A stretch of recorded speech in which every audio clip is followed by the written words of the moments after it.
have just come from the garden with the last of this season's asparagus. And I have the first of this season's cherry tomatoes. This is the perfect time to make a skillet pasta and vegetable dish. We're going to start out preparing our pasta according to the package directions. Serve 1 cup of the water. I call that pasta water. You're going to reserve 1 cup of the water, drain your pasta, put it back into the pot, toss it with 1 tablespoon of oil, and just set that aside. We're going back to the stove top to prepare the rest of our ingredients in the skillet. Let's take a look at our list of ingredients. 3 cups of cherry tomatoes sliced in half.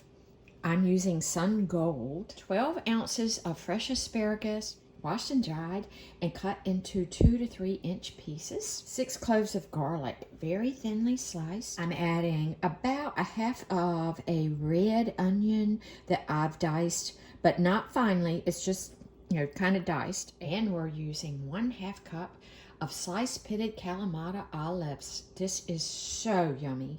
And the recipe calls for 3/4 of a cup of fresh basil snipped. I've never tried this with dried basil, but I'm sure you could do that. I do love the fresh basil. Looks like maybe closer to a 1/2 cup. So you're gonna measure that after you wash it and dry it and snip it. Add 1 tablespoon of oil.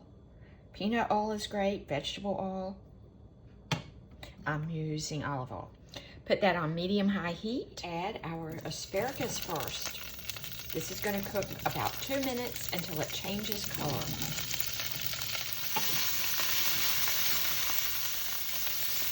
And now we add our garlic. And we are going to add our onion. If you're using onion, we're going to let this sizzle for about 30 seconds. So, you can cook this for a little longer, but just until the garlic is fragrant. And next we add our cherry tomatoes and 1/2 teaspoon of salt. Let's toss this, and we're going to let this sit for about 30 seconds. Add our basil, our 1/2 cup of Kalamata olives. Let's give this a good toss and let it sit for about 30 seconds. Then we will remove it from the heat.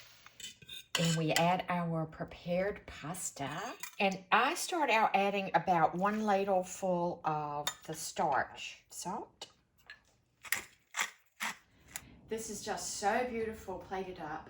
And for added flavor, I love to sprinkle it with Parmesan cheese. It is just delicious.